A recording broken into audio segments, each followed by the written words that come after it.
Okay, we already looked at definition of a cut edge in a graph. So an edge is a cut edge if and only if it is on no cycle. Any edge which is not on a cycle is a cut edge, because if you remove that edge, then it will disconnect the graph into two parts. It will increase the number of components.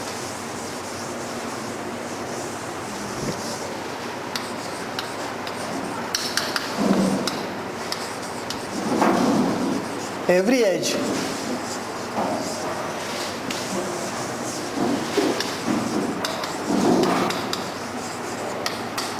is a cut edge.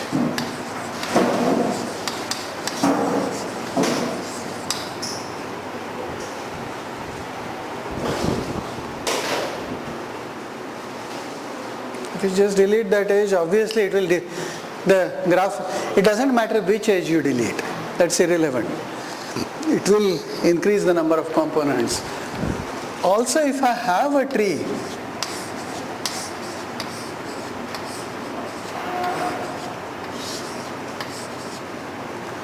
and if I add something which is not an edge,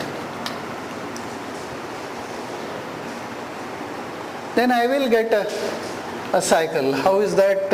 I can go from here to this point, then here, then here, then here. Okay?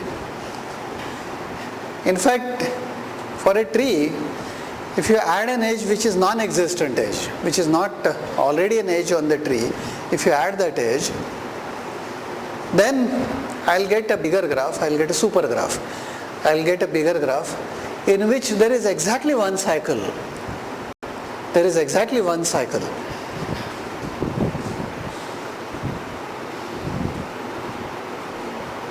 Here, see.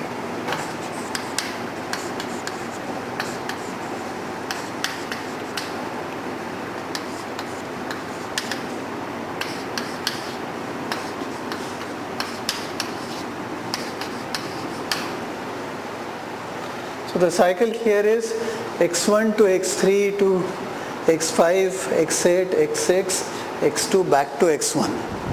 Okay? And that's the only cycle you have. Using that edge x3, x5, which is not there on the tree. In the original tree you don't have that edge, but you have added that edge.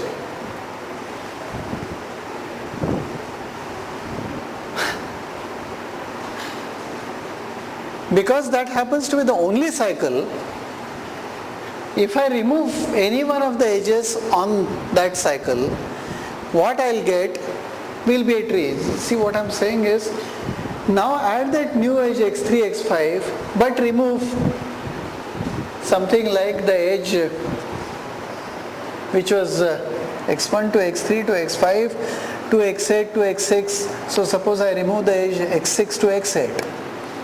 So if I remove this edge and add this edge instead, what I'll get is a new tree. This is a tree that is different from the original tree that you started with.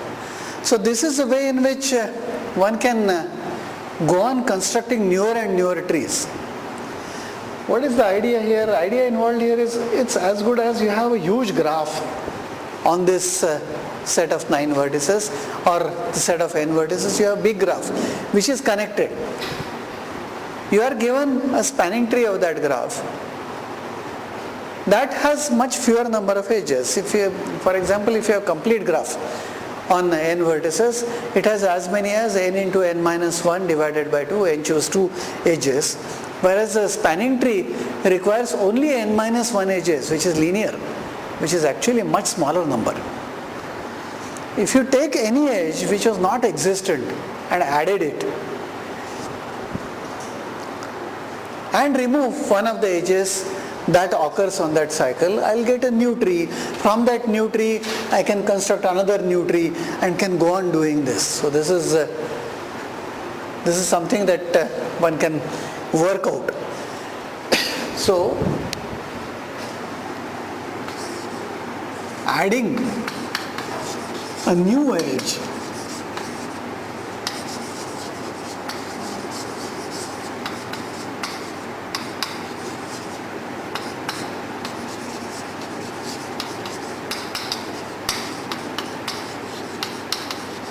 exactly one cycle,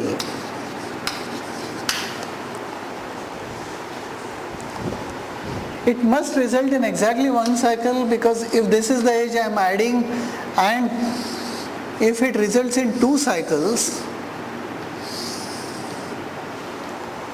then without that edge, that means there was already a cycle, which is a contradiction, because there was no cycle to start with. Without that edge, life was very fine. You had a tree and there was no cycle. Therefore, adding that edge will create exactly one cycle, no less, no more. Adding an extra edge will create exactly one cycle. Then I can choose an edge on that cycle, remove that edge. So this cannot happen. If I add a new edge, I'll get exactly one cycle. On that cycle, I can choose an edge. If I delete that edge, the resulting thing will be a tree, and I can keep doing this kind of thing. So this is the idea. In particular, if you start with a connected graph, it's hidden in this proof. This idea is clearly hidden in this proof.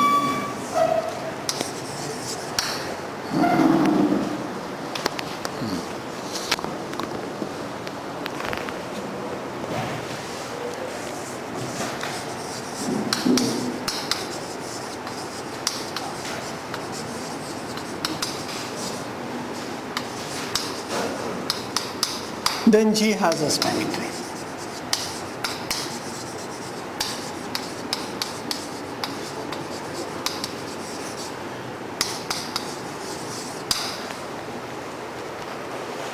How do I see this? Start with a connected graph. If the connected graph itself is a tree, then it is a spanning tree. Yeah, I mean, just saying that if you have a tree, then its spanning tree is itself. Okay, is that clear?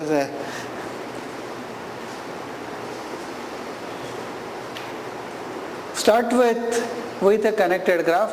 That graph itself is not a tree, but is connected, which means it has to have a cycle. That means I can choose an edge on any cycle, remove that edge. Resulting thing will still be connected because I am removing a cyclic edge. Cyclic edge is strictly, cyclic is not a cut edge. An edge is not a cut edge if and only if it is on a cycle. So removing an edge on a cycle will still render the new graph connected. If you have no cycles at all, then you have constructed a spanning tree.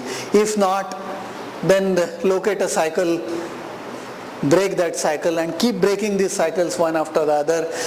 This process must stop, that's clear, because everything is finite. Therefore, number of vertices is finite, number of cycles is finite. Therefore, it must end somewhere where you get no cycles at all, but still the graph is connected, and therefore it's a spanning tree. So sequentially, one can go on deleting cyclic edges so as to get a spanning tree finally.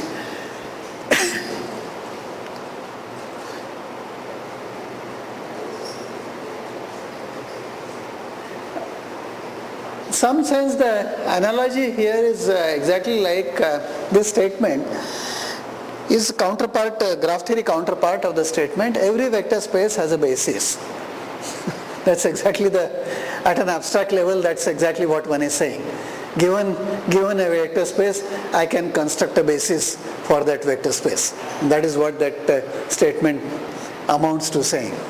Given a connected graph, I can construct a spanning tree for that connected graph. It's equivalent to, it's at an abstract level, it's equivalent to saying that.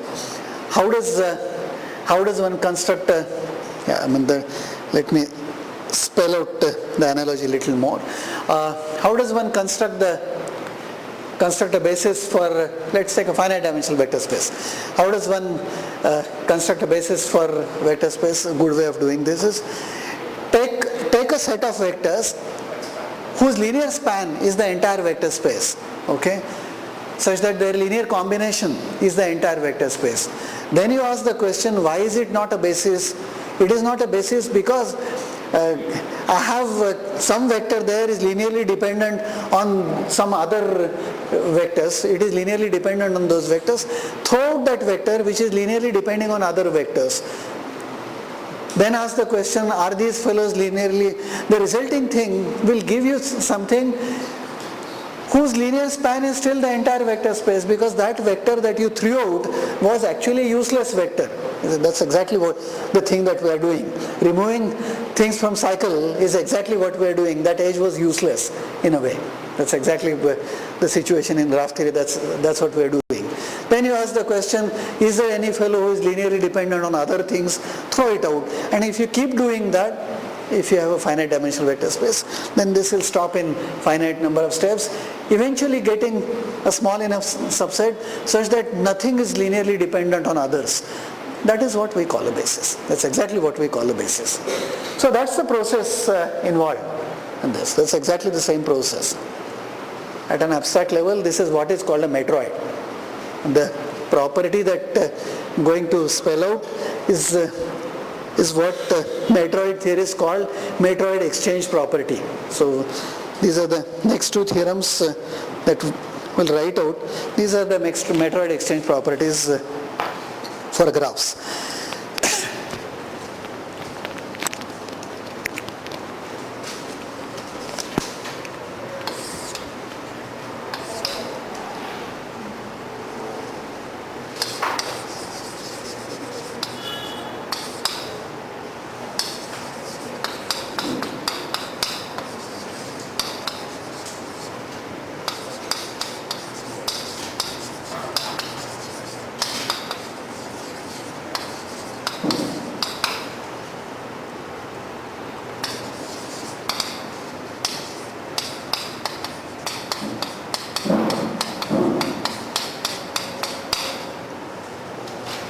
Then there exists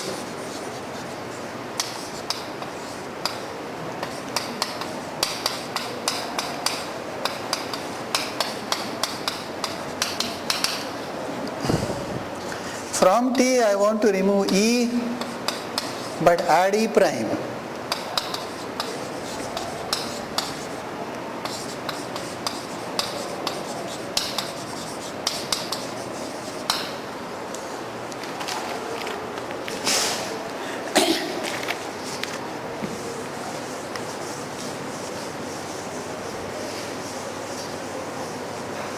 Let's see what is happening here. So proof.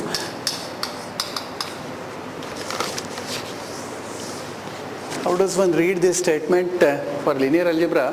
This is as good as saying, suppose I have two bases. Suppose I have two bases, two different bases for a vector space. There is one vector which is in the first basis but not in the second basis. Then it should be possible to chuck out that vector and replace it by some vector from the other basis, a suitable vector from the other basis, so that the first basis minus the chucked out vector and the second vector added from the second basis is also a basis. That is what it is saying. This is absolutely a metroidal statement. Okay, proof. So see, what we are doing is let E be equal to xy.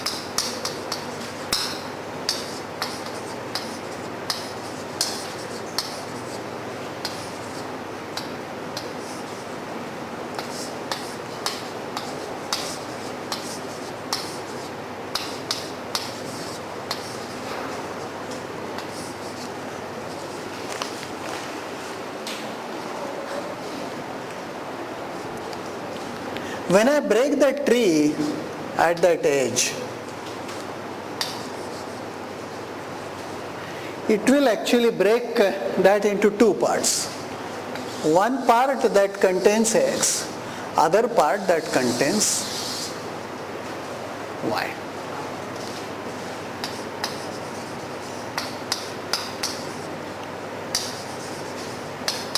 Has two components.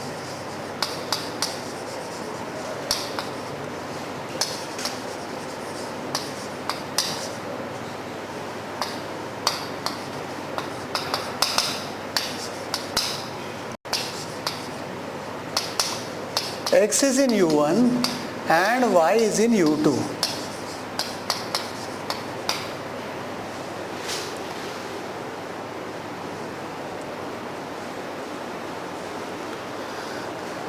Now look at the other spanning tree T prime. The other spanning tree T prime, the whole picture is connected. That means there must be edges. There must be edges in T prime that go from U1 to U2 clearly. In T prime, we must have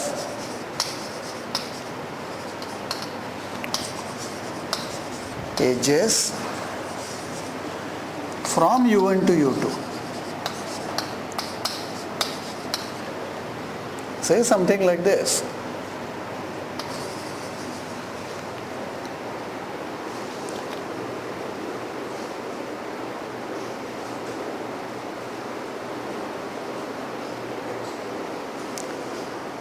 This edge in fact could not have belonged to, it could not have belonged to T, because if it did belong to T, that will create a cycle in T. That is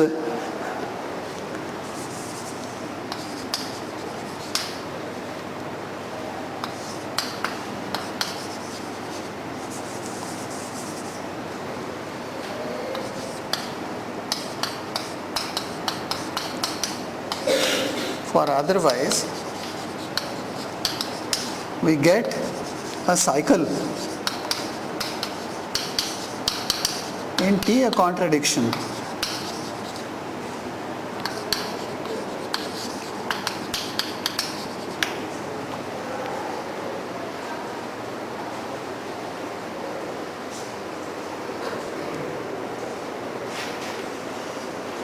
So T minus E plus E prime will be connected. It will be connected because T minus E actually has two components, U1 and U2. Through E prime, you have a connection from U1 to U2, is connected. Has n minus 1 edges, because T has n minus 1 edges, one edge is removed, one edge is added, which implies that T minus E plus E prime is a spanning tree.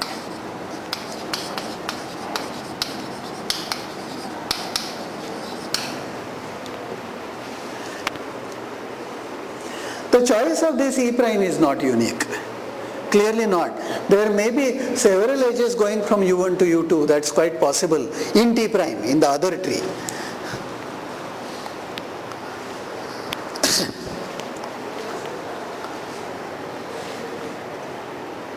Okay, what would be a counterpart of this? Another theorem.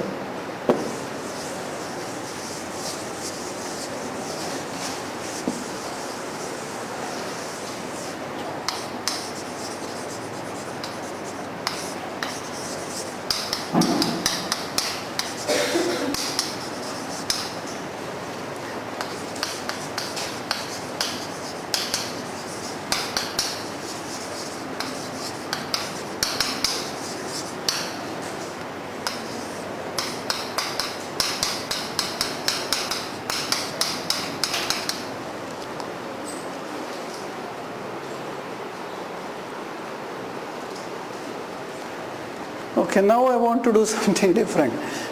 This, what we did there was, this edge E we removed from that original tree and we said that I can get an edge from the other tree which I can add. What I want to do now is force this edge into the other tree. Then can you remove suitable edge from the other tree so that the resulting thing will still become a spanning tree. Then there exists E prime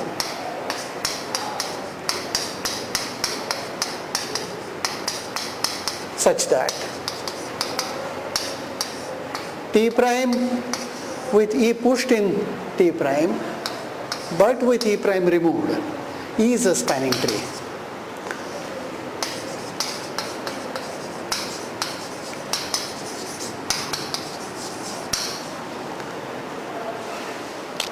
Okay, now let's see what is happening here. Proof.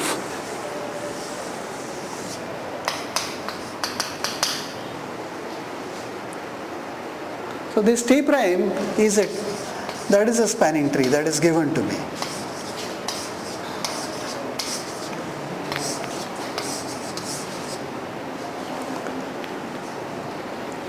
Where is that edge E?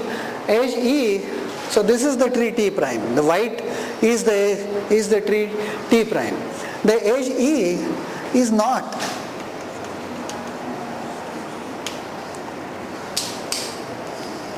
This is not in the tree T prime. Okay? If you add an edge which is not in the tree, then this will result in a unique cycle. It will give you a unique cycle. This is the cycle that you get. It is possible that some of these edges will belong. They will belong to T also. It is not that there will be, I'm not saying that T and T prime have no edges in common at all. That's not what I'm saying. Not at all, in fact. They may have lots of edges in common. It just cannot be true that all these edges are in T. E is already in T. It cannot be true that all these edges, how many of them are there? 5 here. All these edges cannot be in T, because if they were, then T itself contains a cycle, which is a contradiction. So one of these edges is sort of purely in T prime, but not in T. That edge could have been removed. Okay. So that's exactly what we want to write.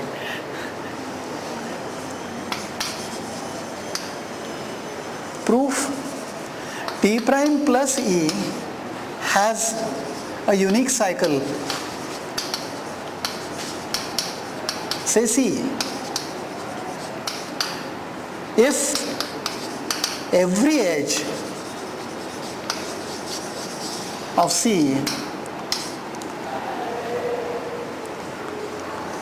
if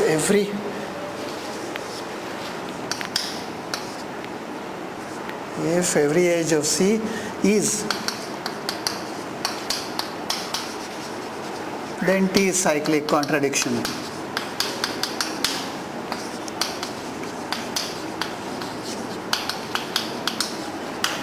So C must have some edge. Where are the edges of C coming from? The edges of C in fact are coming from T prime, except the edge E. Edge E is in T but not in T prime. Remaining edges are all coming from T prime. Some of them may be in T. But what we are saying is not all of them can be in T. If all of them are in T, then C itself is in T.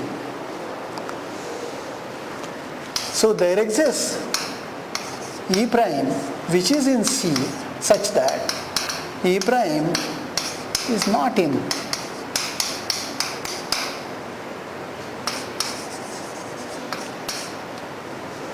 T prime plus E minus E prime is connected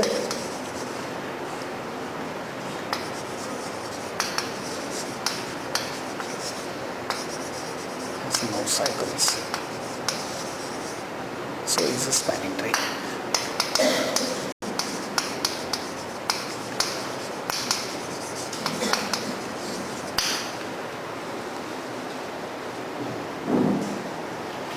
Yeah, what's the sort of, you're given two bases for a vector space. From the first basis, you push one vector which is not in the second basis into the second basis. That will create a linearly dependent set.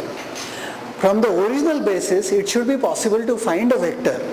Original second basis, it should be possible to find a vector which linearly depends on the n-1 remaining plus the new thing that you have added, because the new thing is actually linear combination of these, etc. So see the analogy that these two theorems are called the exchange property. These are the exchange property, matroid exchange property. These are not by far the only examples of matroids. There are other examples of, there are plenty of examples of matroids, several dozen examples of matroids. There's no time to get into that. Graph theory is one motivation for studying metroids, but that's not the only motivation.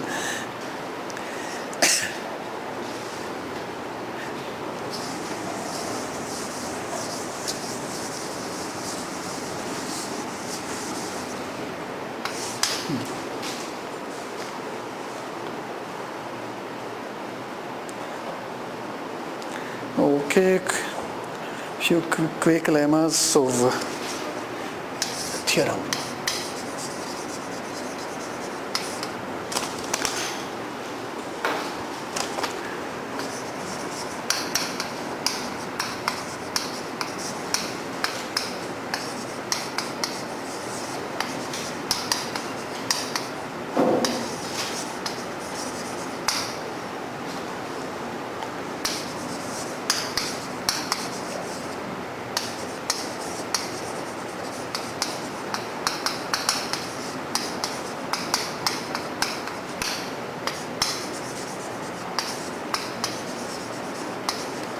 G has a copy.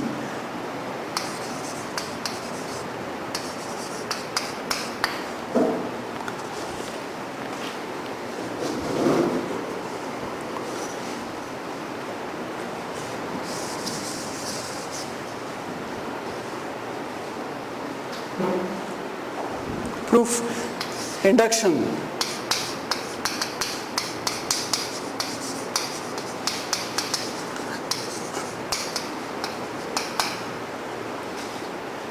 Suppose you have a tree with just one edge.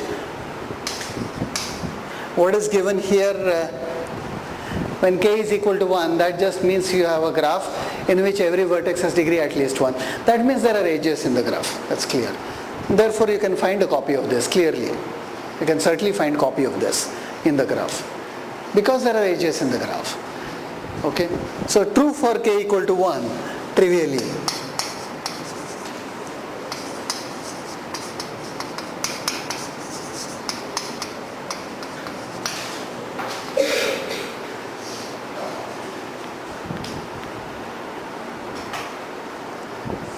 What is it that I want to do? Look at the tree. It has a leaf. This is the whole idea. It has a leaf. Let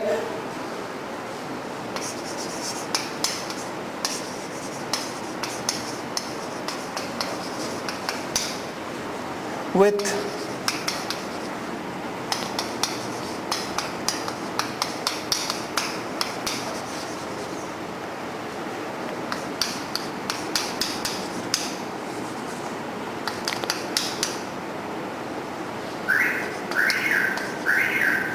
is a tree with k minus 1 edges.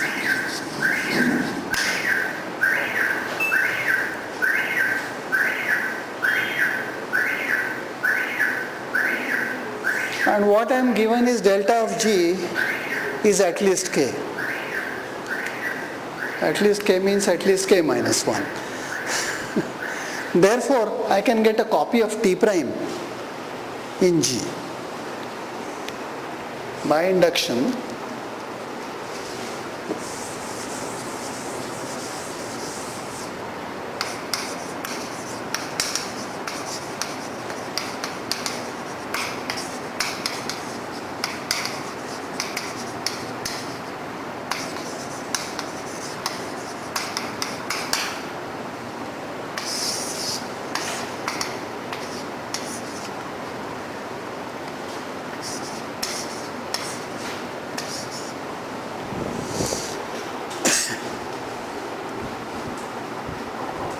How many edges are there in T? T has k edges, so T prime has k minus 1 edges.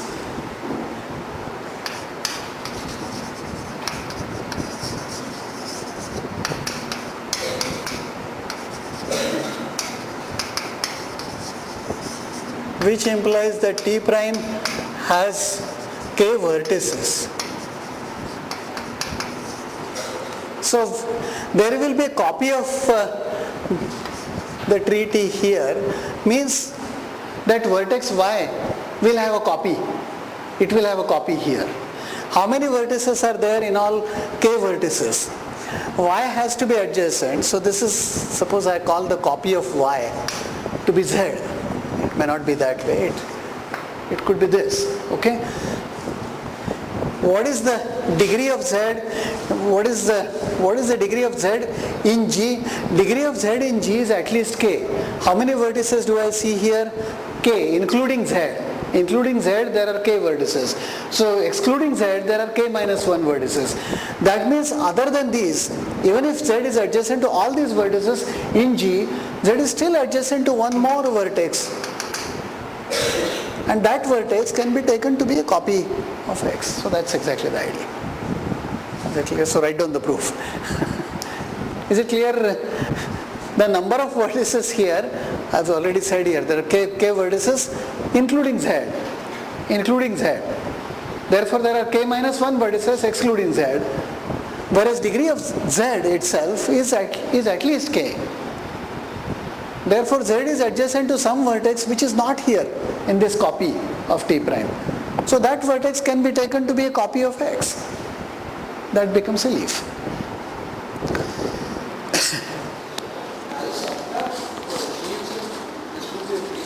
Sorry?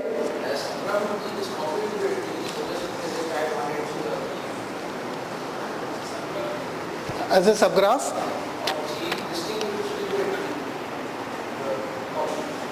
As a subgraph of G, yeah. This will be a tree. You just, what you are saying is to add that way? No, but it has, that edge has to exist, that is the whole point. Sorry? This copy? This copy will have a leaf, that's okay. Now, in this, it has degree 1. This vertex is degree 1, yeah. No. It's a question of isomorphism now. That vertex y, see there is an abstract copy, there is a tree that is given to me. So that vertex y will correspond to some vertex here. So I cannot just demand where y goes. Is that clear? Y is not the, we can take the leaf of this column. That will not work. That will not work. Just think about it. Because that will not be isomorphic to t. We want a copy of t. It will give me some tree on k edges. That is okay. But that's not what the claim is. We want copy of that particular tree.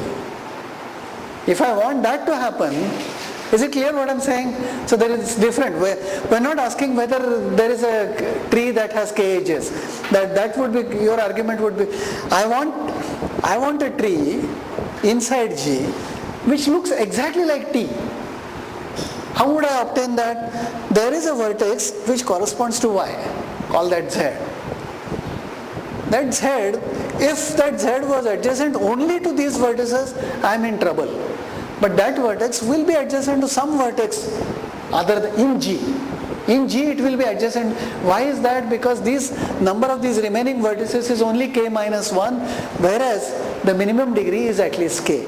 Therefore Z has to have adjacency outside this tree, outside the tree T prime. Okay? Is that clear? You have a question?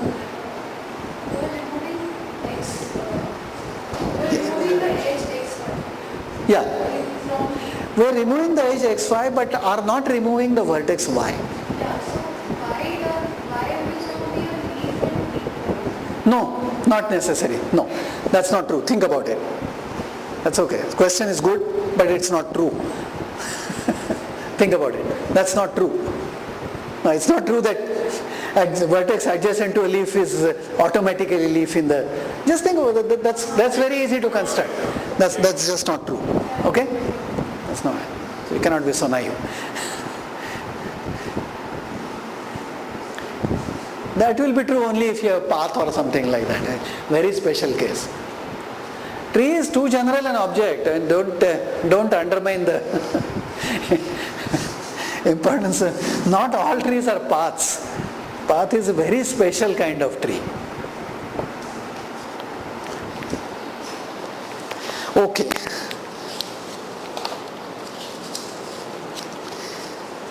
This in some sense is the best that one can do, because Just take G to be a complete graph on k vertices. Then delta of G, okay, is k minus 1.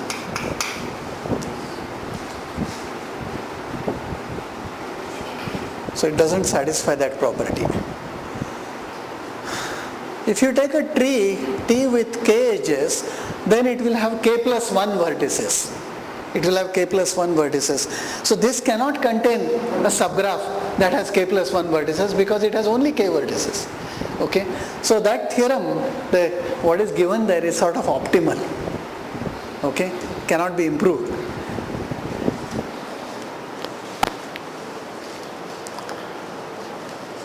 Okay, then we have plenty of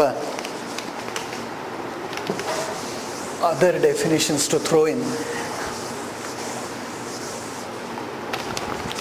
We have already defined distance between two vertices uv. This is the length of smallest uv path. This is a metric. This is quite a metric. It's a discrete metric. Under isomorphism, distances are preserved. Therefore, this is an important parameter associated with a graph. For example, in Peterson graph, the distances between any two vertices are either 1 or 2. You don't have distance 3 in Peterson graph. Whereas if you take cube graph, if you take the graph of the usual cube, then there are vertices at distance 3 from each other. The antipodes are at distance 3 from each other.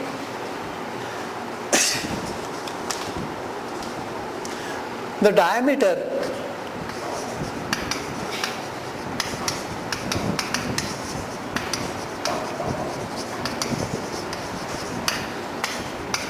is the maximum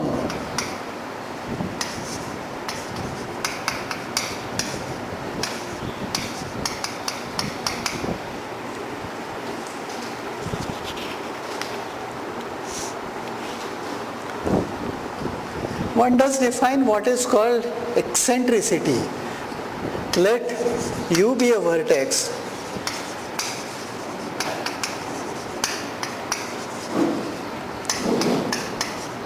eccentricity of U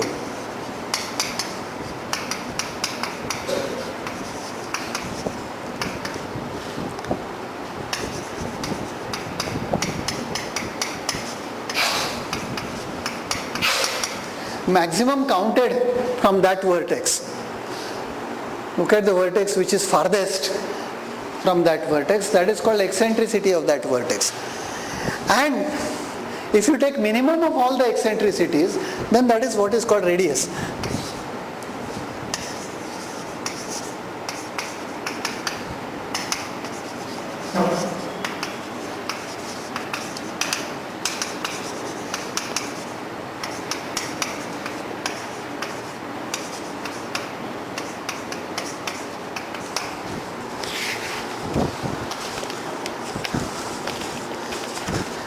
These are sort of discrete analogues of what the situation as it obtains in geometry. Okay, that's why the terms diameter and radius are borrowed from geometry. Let's see an example.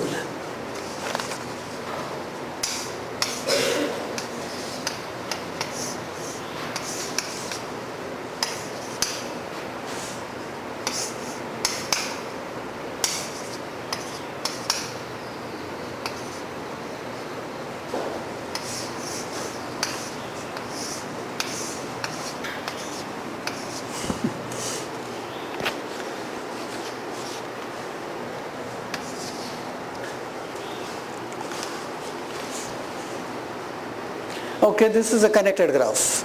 First of all, it's a connected graph. This vertex is a sort of vertex from which no vertex is very far off. What do I mean? There are vertices at distance 1 from this vertex. there are vertices that are also at distance 2 from this vertex. Like this vertex is at distance 2. There are two edges here. Okay? But any other vertex is at distance at most 2 from this.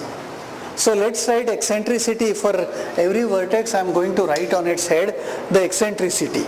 Okay? So 2 is the eccentricity of that vertex. What about a vertex like this? What are the vertices farthest from this vertex? They should be the ones that should be passing through that. Okay? Therefore something like one step here and then that vertex is really quite far off.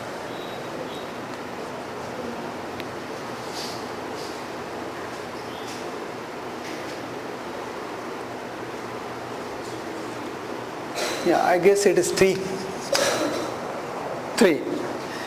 3 for this. Yeah.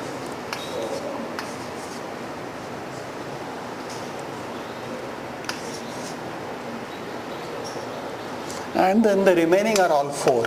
Just check this.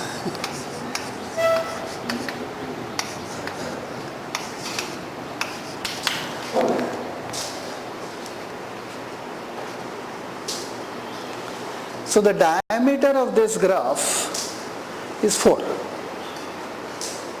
Diameter as such is the largest eccentricity, as opposed to the radius, which is smallest eccentricity. Okay? So this graph has radius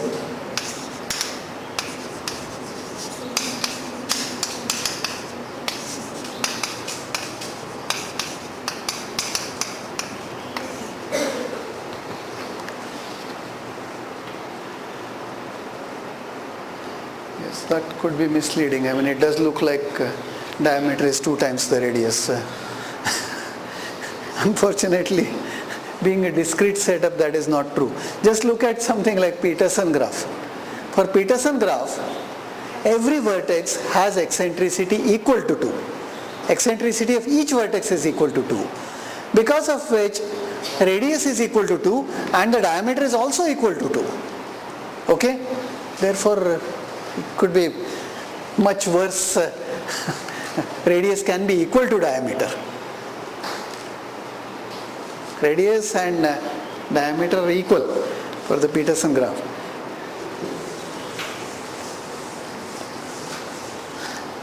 Same thing is true for the cube graph. For a path with n vertices,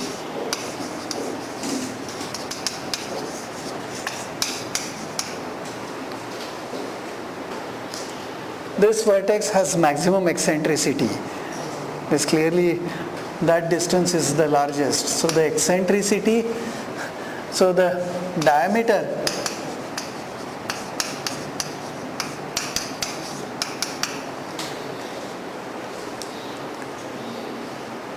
what is the radius?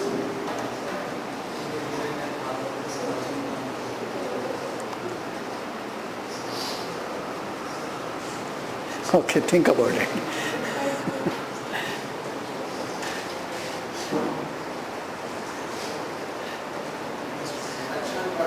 Sorry? Integral part, okay. Okay, simple lemma.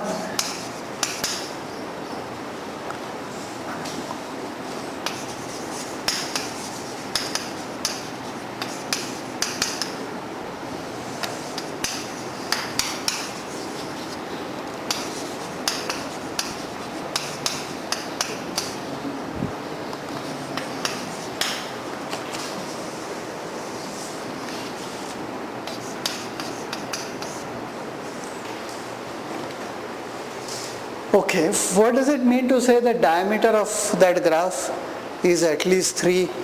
That means there are 2 vertices.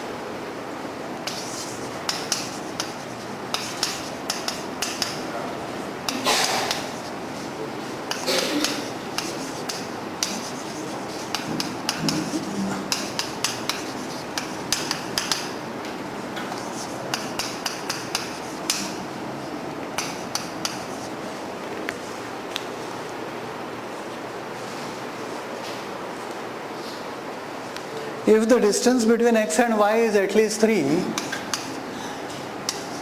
that means x and y are not adjacent, clearly.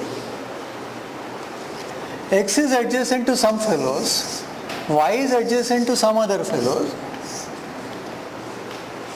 and there is nothing in common between them, because if there was a vertex common to the friends of x and friends of y, then the distance would become 2.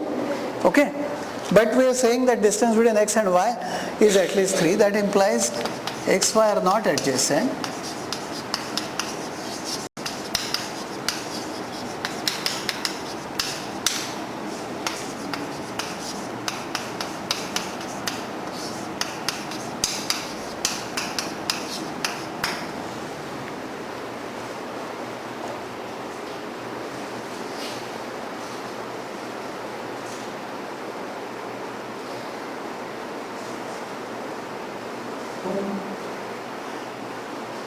Now look at any vertex here. So then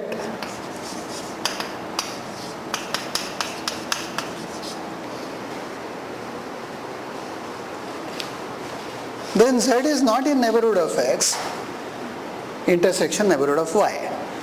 That means z is either not adjacent to x or not adjacent to y, or maybe not adjacent to both of them. Okay? That means in the complement, z is adjacent to either x or to y or maybe to both.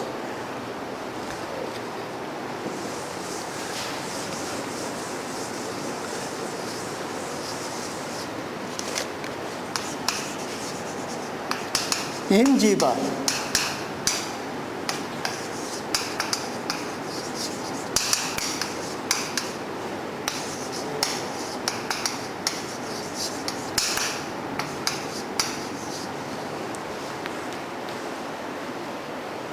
in the complement, x and y themselves are adjacent. Is that okay? Because they are not adjacent in G. Now you can easily argue that the distance will not be any bigger than 3, because if I take two vertices like z and z prime, from z I can go to x or maybe to y, from x I can go to y, and then from y I can go to z prime. Okay? So it's like this. Maybe x or y. So the distance is no bigger than 3.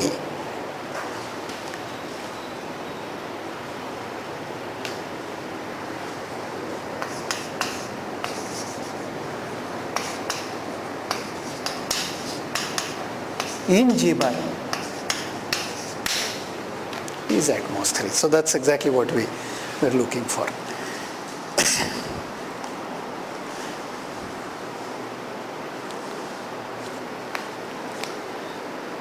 In a graph,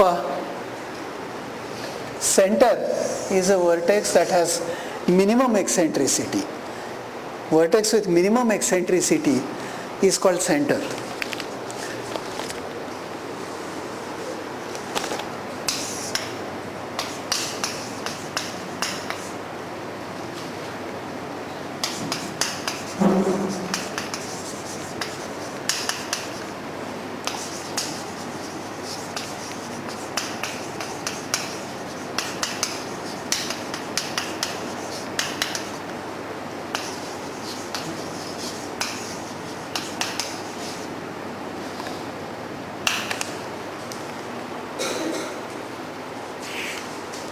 Or rather, center should consist of all vertices with minimum eccentricity, okay?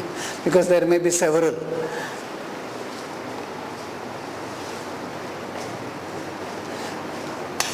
For example,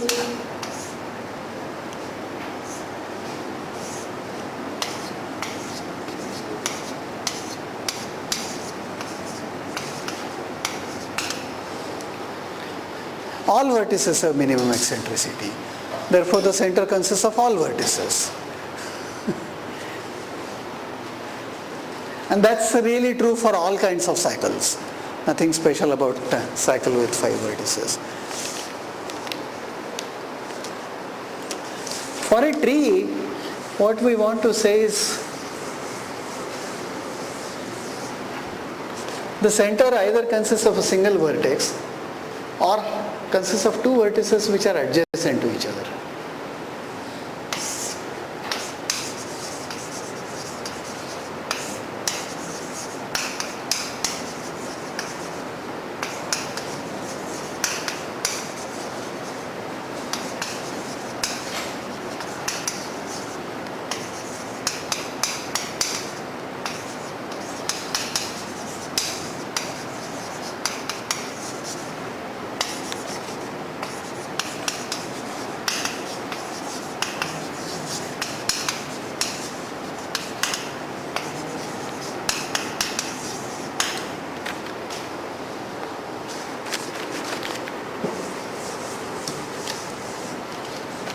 So this is quite clear. If you take star for example, then the center is that vertex. That has the eccentricity of that vertex is 1. Any other vertex has eccentricity 2. Whereas if you take a path, this is the center. This is the center. It has smallest eccentricity, namely 2 here. But this depends on how many vertices you have. If you have even number of vertices, then the center consists of pair of adjacent vertices. So that's exactly what we are saying. Okay, I'll leave the proof of this to you. I'll give you an idea of how to go about it. Start with a tree. Draw it in a sort of rounded manner. And there are many ways of drawing a tree, by the way. Okay.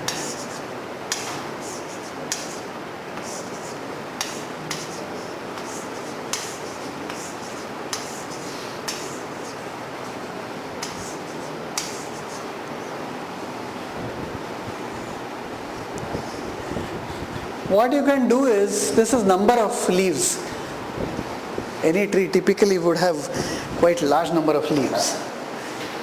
You can cut them off.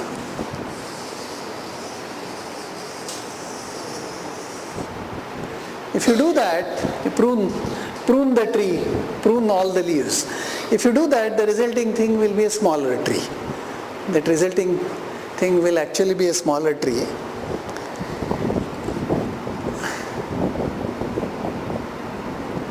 What happens to the eccentricities then? What happens to the distances? Distances don't change actually. The distances in the existing vertices, but the eccentricities will change. Eccentricities will certainly change. Eccentricities will go down by 1. They will go down by 1 because look at the definition of eccentricity. Eccentricity of this vertex is how far you can go from that vertex. The farthest you can go from any vertex, the end vertex has to be a leaf, which you are going to chop off. And therefore, the eccentricity of each one of these vertices will actually decrease. It will decrease by exactly 1. It will decrease by exactly 1. And therefore, I can run an induction. I can make an induction on the number of vertices, assuming that the result is true for smaller number of vertices, a tree with smaller number of vertices. So the claim would be, for the smaller tree, whatever center you get would continue to be center for the larger tree. And for the smaller tree, the theorem is true, therefore for larger tree also the theorem would be true. Okay? Eccentricities will in fact exactly go down by 1. Will go down by 1 exactly.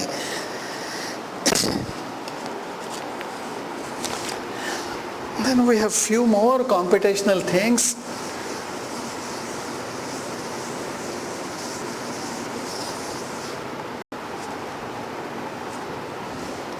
Definition.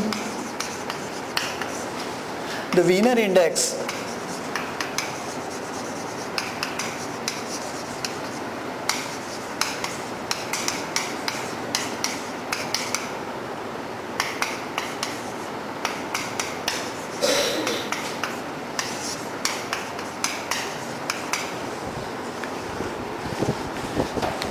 add up all possible distances in the graph.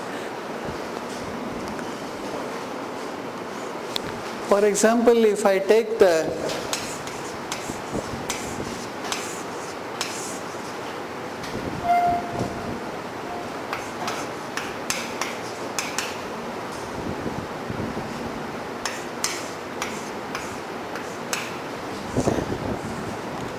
okay, so far as this central vertex is concerned, every vertex is a distance 1 from it. Therefore, I get n minus 1 such things. Remaining are n minus 1 pairs. N minus 1 vertices are remaining. Therefore, there are n minus 1 choose 2 pairs that I get. Any two are at distance 2 from each other. Okay? Therefore, the total that you get will be n minus 1 plus n minus 1, n minus 2, which is n minus 1 the whole square.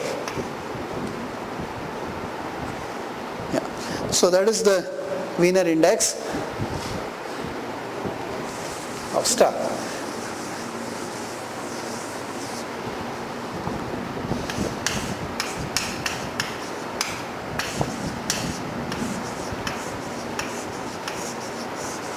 This will require little more effort. Wiener index of path. What is it that I should be doing? Look at this vertex, the standard trick that we have been playing, leaf. The distances from leaf are easily computed. This distance is 1, this is 2, this is 3, etc. up to n minus 1. Therefore, d of Pn is equal to 1 plus 2 plus 3 plus etc. up to n minus 1 plus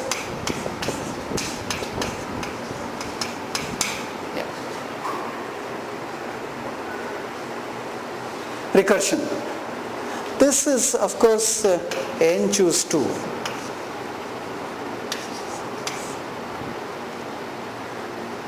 The claim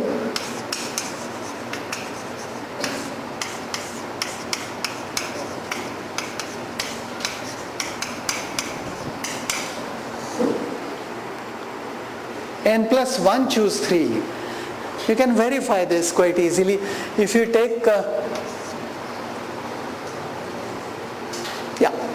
take a path just with 2 vertices, then 2 plus 1 is 3, 3 choose 3 is equal to 1, and the Wiener index is equal to 1 for this. Therefore, this is true when n is equal to 2. Assuming that this is true for n minus 1, what I'll get, n minus 1 plus 1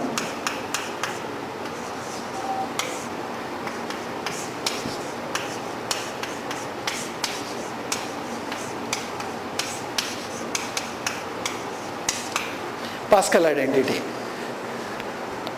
Therefore, this is correct. That claim is proved by induction.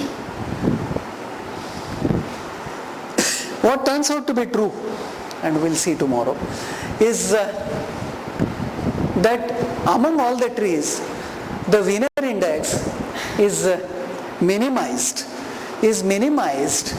by the star. Some sense for the star, vertices are too close to each other. Star is a peculiar tree in which vertices are very close to each other. This is sort of the closest you can get. And for a path, it is the farthest that you can get. So the Wiener index is maximized by the path and is minimized by the star. So for every tree, the Wiener index is between the Wiener index of the star and the path. Minimum is at the star and maximum is at the path. Both realize uniquely, in fact. So the minimum is obtained only in this manner and maximum, both of which statements will prove by induction tomorrow. Okay? So Then we need to count how many. So what we'll certainly do tomorrow is count number of spanning trees in a complete graph. This is a very famous formula called the Cayley-Prufer formula. So a complete graph on n vertices has as many as, think about this, draw a complete graph on 4 vertices and show that it has as many as 16 spanning trees.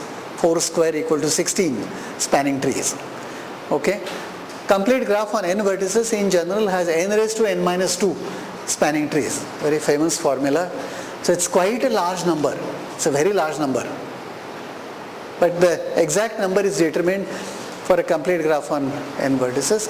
In general, how many spanning trees a given graph has is an interesting question, for which the general answer will derive the requisite linear algebra tomorrow. This is a question that has to be answered through linear algebra. Okay? So this is what is called the matrix tree theorem, which we'll prove tomorrow. Thank you.